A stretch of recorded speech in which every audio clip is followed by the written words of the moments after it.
सुजाता जी का काफी अच्छा वक्तव्य आया, काफी ज्ञान है उनको राहुल गांधी जी के बारे में। लगता है एक आध बार बैंकॉक साथ ही गई है। आलोक शर्मा जी, ये किस तरह की टिप्पणी है कि लग रहा है कि बैंकॉक वो राहुल गांधी के साथ गई हैं?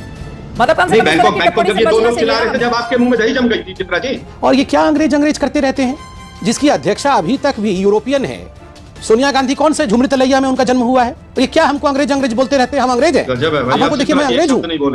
चलो भाई, इस सवाल का जवाब आप कैसे दीजिएगा? वो कह रहे हैं 5 कार्यकर्ता आपके उत्तर प्रदेश में नहीं। सही बात है, सिर्फ 2 विधानसभा की सीटें आपके पास हैं। 1 लोकसभा आप तब जीतते हैं जब सपा और बीएसपी आपको समर्थन करते हैं। आप हर जगह से सुपड़ा साफ होता हुआ चला जा रहा है और आपको मीडिया में ही सारी रिपोर्ट नजर आती है। आलोक शर्मा जी, रुको जरा, सबर करो। चित्रा जी, हमारे तो सपोर्ट का भी आपको पता है, कौन से किसने सपोर्ट किया। अब जरा ये भी बता दीजिए, अब इतना ही ज्ञान आपने दे दिया, बीजेपी के 0 एमएलए कितने राज्यों में? मैं चुप रहूंगा आपके उत्तर का। नहीं, आप एमएलए का तो नहीं पता, 303 सीटें तो हैं उनके पास लोकसभा की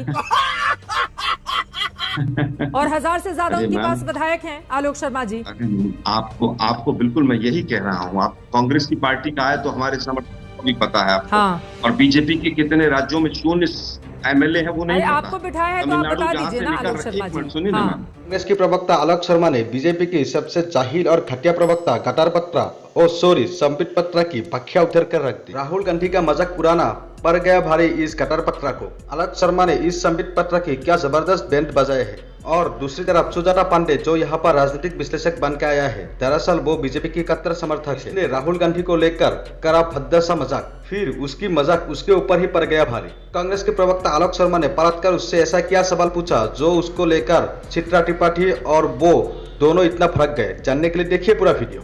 अगर आप लोगों को ये वीडियो अच्छा लगे, वीडियो को लाइक करके चैनल को सब्सक्राइब करना मत भूलेगा। और हाँ, वीडियो की कौन सा पार्ट आप सबको अच्छा लगा नीचे कमेंट करिएगा जरूर। आप आगे वीडियो। 2016 के बाद किसानों की आत्महत्या की दर सामने नहीं आ रही है। 3 गुना खुदकुशी की हिंदुस्तान में बढ़ 6.5 करोड़ लोग बेरोजगारी और भूखमरी की वजह से जिस तरह से बिलो पॉवर्टी लाइन वापस चले गए, पर कैपिटा इनकम 25,000 रुपए गिर गई, पर कैपिटा इनकम बांग्लादेश के नीचे चली गई। हाँ। उन सवालों के लिए, उन सवालों में क्योंकि आज मीडिया भी हमारा साथ नहीं दे रहा है, गजब बेइज्जती, इसलिए हमें जनता के बीच में आलोक जाना शर्मा जी, जितना संबित पात्रा बोलते हैं उतना ही आप भी बोलते हैं और फिर पलट करके बोलेंगे कि मीडिया हमारा साथ नहीं दे रहा है। राहुल गांधी ने जितना भाषण दिखाया, देश के हर मीडिया चैनल पर वो लाइव थे, फिर आप उसी मीडिया, उसी कैमरे के सामने खड़े होकर कहेंगे कि मीडिया साथ नहीं दे रहा है। आलोक शर्मा जी, ऐसी बातें तो मत कीजिए ना कि जनता भी हंसने लगे टीवी देखकर। अभी बता दे भाई, अभी बता दे। चित्रा जी, हमारी टीवी पर बैठकर आलोक शर्मा जी आप कह रहे हैं मीडिया साथ नहीं दे रहा है। अब तक तो आपने संबित पात्रा से अपने ऊपर किसी भी मीडिया की आप बात करें, क्यों मेरे चैनल पे बैठकर दूसरे मीडिया की बात कर रहे हैं? सुनिए जरा, मीडिया के ऊपर बात इसलिए कहा जाता है कि हिंदुस्तान का मीडिया सुशांत राजपूत के ऊपर 2 महीने तक कंटिन्यूस डिबेट करता है। उस शाहरुख खान के बेटे के ऊपर 2 महीने तक लगातार डिटेल होती है। रोया चक्रवर्ती के कुड़िया पकड़ने के लिए 100 एपिसोड हैं आज तक पर, लेकिन गुजरा पोर्ट पर लाखों करोड़ रुपए का ड्रग्स पकड़ा जाता है, एक शो वहां नहीं जाता। क्या बात है सर, क्या बात है सर, क्या बात, ये बात है। संबित पात्रा जी, उन्होंने सीधे बीजेपी से सवाल पूछे हैं, इसका जवाब दीजिए। वो कह रहे हैं कि तुरपाई का काम अगर कोई बड़ा राजनेता कर रहा है तो इतनी दिक्कत क्यों है बीजेपी को? इतनी बड़ी चदरिया में छेद है, वो तुरपाई नहीं हो रही, ये चले हैं देश की तुरपाई करने के लिए। और उसके साथ ये ढोल नगीरा सब लेकर के जेडीयू आरजेडी ये सब भी साथ साथ चलेंगे। देखिए, आपको क्या लगता है, ये सारे लोग जो हैं ये देश बचाने के लिए निकले हैं? मैं बताता हूं, बिल्कुल मैं यहाँ वहाँ की बात नहीं कर रहा हूँ, हकीकत बता रहा हूँ जो जनता सुनना चाहती है। Okay okay okay okay. और लालू प्रसाद यादव देश जोड़ना चाहते हैं। लालू प्रसाद जी का एक ही मकसद है, हमार 2 बबुआ का की हुई, कि दोनों बबुआ उनके ठीक रहने चाहिए। आपको क्या लगता है, मुलायम सिंह यादव जी का मकसद है कि बहुत देश एकदम तरक्की करके न्यूयॉर्क बन जाएगा? उनका एक ही मकसद है कि अखिलेश यादव जी और यादव परिवार ये कैसे सेटल हो जाए। तो ये सब परिवार सेटल करो आंदोलन चल रहा है। सब जो छोटे छोटे परिवार है भारत की राजनीति में, वो सारे परिवार जो है पवेलियन में खड़े होकर नाद नगाड़ा बजा रहे हैं। चलो वाह वाह राहुल गांधी, तुम चलो चलो, हम लोग सब नगाड़ा बजाएंगे। किस प्रकार से परिवार बचाए? अरे संगठन तो है ही नहीं इनके पास। क्या है संगठन राहुल जी के पास उत्तर प्रदेश में? बताइए, सबसे अधिक सांसद उत्तर प्रदेश से आते हैं, मुझे बता दीजिए क्या संगठन है? सुजाता पांडे जी, लेकिन देश की सच्चाई ये भी है ना कि जब भी कोई पद यात्रा या फिर रथ यात्रा निकलती है तो जनता के बीच वो असर कर जाती है और उसका फायदा भी राजनीतिक दलों को मिला है। लाल कृष्ण आडवाणी जी की रथ यात्रा को ही उठाकर देख लीजिए। उस रथ यात्रा के बाद बीजेपी ने पीछे मुड़कर नहीं देखा और लगातार उसका ग्राफ बढ़ता हुआ चला गया।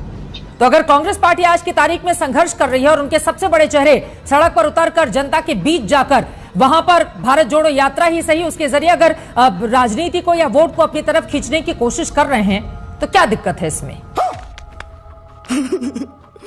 नहीं, कोई दिक्कत नहीं है। डेमोक्रेसी है, भारत में घूमना ही चाहिए, क्योंकि हमेशा तो इटली और बैंकॉक घूमते रहते हैं। थोड़ा भारत घूमेंगे तो पता चलेगा कि भारत राज्यों का समूह नहीं है, एक अखंड देश है। तो कैम्ब्रिज में जब अपने भाषण देंगे तो उसको भी संशोधित कर लेंगे। दूसरा, कार्यकर्ताओं के लिए भी उनके बहुत अच्छा है, क्योंकि 5 साल से मिलने का टाइम नहीं मिला, तो 150 दिन तक अगर टिक गए तो दर्शन हो जाएंगे उनके। लेकिन जहां तक बात ये जहां जी टिक गए मतलब आपको लग रहा है कि नहीं कर पाएंगे? अरे 150 दिन भारत में रहते कहाँ है वो? कभी आप उनको देखते हैं? अब हर चुनाव के पहले तो वो इटली की यात्रा कर रहे होते हैं। तेरा तो गेम बजाना पड़े। कभी बैंकॉक में पाए जाते हैं, कभी नेपाल में पाए जाते हैं, कभी हार्वर्ड में होते हैं, कभी कैम्ब्रिज में होते हैं। तो इसी का कारण तो है चित्रा जी की आंकड़े देखिए। अब जो कांग्रेस है वो जमीन से बिल्कुल कट गई है, और कांग्रेसी जो है राहुल गांधी से कट गए हैं। तो ये पूरी यात्रा जो है ये कोई पद यात्रा, भारत जोड़ो यात्रा नहीं है। ये राहुल गांधी को कांग्रेस से जोड़ो एक फेविकॉल यात्रा है। इस पेशे को भड़वागिरी कहते हैं। तो यात्रा करने अलग बात है, मंजिलें अभी काफी दूर है। दिल्ली तो राहुल गांधी के लिए काफी दूर है, जब तक वो जनता के जो जमीन से जुड़े हुए मुद्दे हैं उनको नहीं समझेंगे। दिल्ली बहुत दूर है आलोक जी, वो आपके लिए कह रही हैं। और इसी से जुड़ा हुआ मेरा एक सवाल भी है। बीजेपी की बड़ी बैठक हुई है, 144 सीटें जो बीजेपी हार गई है उसको कैसे जीता जाए और 2019 के मुकाबले और ज्यादा अच्छा प्रदर्शन कैसे किया जाए, इसको लेकर अभी से तैयारी शुरू हो गई है। तो ऐसा नहीं है कि भारत जोड़ो यात्रा के जरिए मतलब आप माहौल लूट ले जाएंगे, उधर भी तैयारी चल रही है और 2019 से बेहतर प्रदर्शन की तैयारी चल रही है। इतनी तैयारी की जरूरत नहीं पड़ेगी। अगर ईडी, सीबीआई और पेगासस और इनकम टैक्स वाले काम करते रहेंगे तो इनको ज्यादा काम करने की जरूरत नहीं पड़ेगी। तू समझा? हाँ। नहीं, तू समझा नहीं। सुजाता जी का काफी अच्छा वक्तव्य आया, काफी ज्ञान है उनको राहुल गांधी जी के बारे में। लगता है एक आध बार बैंकॉक साथ ही गई। आलोक शर्मा जी, ये किस तरह की टिप्पणी है कि लग रहा है कि बैंकॉक वो राहुल गांधी के साथ गई हैं? मतलब कम से कम बैंकॉक जब ये दो लोग चिल्ला रहे थे, जब आपके मुंह में दही जम गई थी चित्रा जी। हाँ, अभी मजा आएगा ना भिड़ो। तो बहुत अच्छी टिप्पणी लगी थी आपको। एक सेकंड आलोक शर्मा जी, नहीं जाते हैं वो कहीं बाहर संबित पात्रा ने जब 4 बार नाम लिया बैंकॉक का, जब आप आपके मुंह में आलोक शर्मा जी किसी महिला को नहीं सेकंड आलोक शर्मा जी इतना उग्र होने की जरूरत नहीं है। मैं यहाँ पर अभद्र भाषा के खिलाफ हूँ आलोक शर्मा जी। ये इस तरह की टिप्पणी कौन सी होती है कि बैंकॉक क्या उनके साथ जाती है? आपको शर्म आनी चाहिए आलोक शर्मा जी, प्लीज। ये तरीका ठीक नहीं है, व्यक्तिगत टिप्पणी नहीं करनी चाहिए। क्या बात है मिस्टर आलोक शर्मा जी, मिस्टर आलोक चित्रा त्रिपाठी, आलोक शर्मा जी, आलोक शर्मा जी, इतनी अभद्र टिप्पणी आप कर रहे हैं और फिर उसके बाद इस तरह की बातें आप कर रहे हैं। बैंकॉक जाना कोई शर्मिंदगी की बात तो है नहीं, बैंकॉक जाना क्या शर्मिंदगी की बात है? लेकिन इस तरह की टिप्पणी करना कि सुजाता पांडे क्या उनके साथ बैंकॉक गई थी, ये तो गलत भाषा है ना। ये तो बिल्कुल गलत भाषा है। लगेगी मिर्ची क्यों नहीं लगेगी? एक महिला के लिए इस तरह के शब्द का आप इस्तेमाल कर रहे हैं। बैंकॉक जाना थोड़ी ना खराब बात है, बट किसी को इस तरह की टिप्पणी से नवाज देना ये तो गलत है ना। ठीक है, चले मुद्दे पर आइए, अपना जवाब दीजिए। मुद्दे पर आइए, फालतू की बातें। 4 बार संबित जी ने कहा जब आपके मुंह में दही जम गई। आलोक शर्मा जी, मैं आपसे बड़ी विनम्रता से कह रही हूँ, बैंकॉक जाना थोड़ी ना बुरा है, मगर आप किसी महिला के लिए इस तरह की भाषा का प्रयोग करेंगे तो मैं बिल्कुल टिप्पणी करूंगी। कोई भी साथ चला जाएगा, क्या दिक्कत है? अध्यक्षा सोनिया इतना ज्ञान तो वही व्यक्ति रख सकता जो साथ जाता हो। मैं फिर वापस आ रहा हूँ। आडवाणी जी की रथ यात्रा जो थी वो पूरी तरह से एक नकारे। सुनिए ना जरा भाई, बैंकॉक वाली सुनिए भाई, जरा सुनिए। ठीक है, सुनिए ना, आपको बैंकॉक का बहुत ज्ञान है, सुनिए जरा बाकी चीजें। आडवाणी जी की, अरे भाई सुनिए ना सुजाता जी, मेन मुद्दे पर रहते हैं, मेन मुद्दे पर रहते हैं। भारत जोड़ो यात्रा पर रहते नहीं जाते इधर उधर। जवाब दीजिए जल्दी से। आडवाणी जी की यात्रा जो थी वो नकारात्मक यात्रा थी पूरी तरह से। वो कहीं ना कहीं एक धर्म के लिए, एक जाति, एक धर्म, एक मुद्दे को लेकर थी, वो भारत को जोड़ने के लिए नहीं थी। अभी आपने चित्रा जी काफी बड़ा बताया कि वो 2 लड़के थे और ये था वो था। 28 पार्टियां जो 2014 में मोदी जी के साथ थी वो छोड़कर चली गई हैं। वो तो जीते हुए हैं, वो तो गैस की उसे जो गैस निकल रही है नाली से उसे पकौड़े भी तलवा रहे हैं देश से। अरे भाई आप तो 303 पर पहुंच गए, सारे के सारे दल आपको छोड़कर क्यों चले गए? भाइयों बहनों मित्रों बस 5 साल दे दो, 60 महीने दे दो। अरे भाई 100 के पार आपने डीजल पेट्रोल के दाम पहुंचा दिए, उसका क्या होगा? बेरोजगारी हाईएस्ट जवाब ले लेते हैं, उसके ऊपर संबित पात्रा जी जवाब दीजिए। नहीं, इसमें कोई दो मत नहीं है। कांग्रेस सड़क पे आ गई है और हमें इससे कोई आपत्ति नहीं है, बिल्कुल सड़क पे रहे, हमें इससे कोई आपत्ति नहीं है। अरे क्या करूं मैं इसका, क्या करूं? और ये क्या अंग्रेज करते रहते हैं, जिसकी अध्यक्षा अभी तक भी यूरोपियन है। सोनिया गांधी कौन से झुमरी तलैया में उनका जन्म हुआ है? और ये क्या हमको अंग्रेज बोलते रहते हैं? हम अंग्रेज हैं? गजब है भाई, आप हमको देखिए मैं अंग्रेज हूँ नहीं बोलेंगे। शर्म कर, तेरे जैसे लड़कियों की वजह से ये हिंदुस्तान का नाम खराब होता है। गजबे हैं आप लोग, गजब है। इटली में रहते हैं और हमको अंग्रेज बोलते रहते हैं दिन में 5 बार। एंटोनियो माइनो और अंग्रेज हम।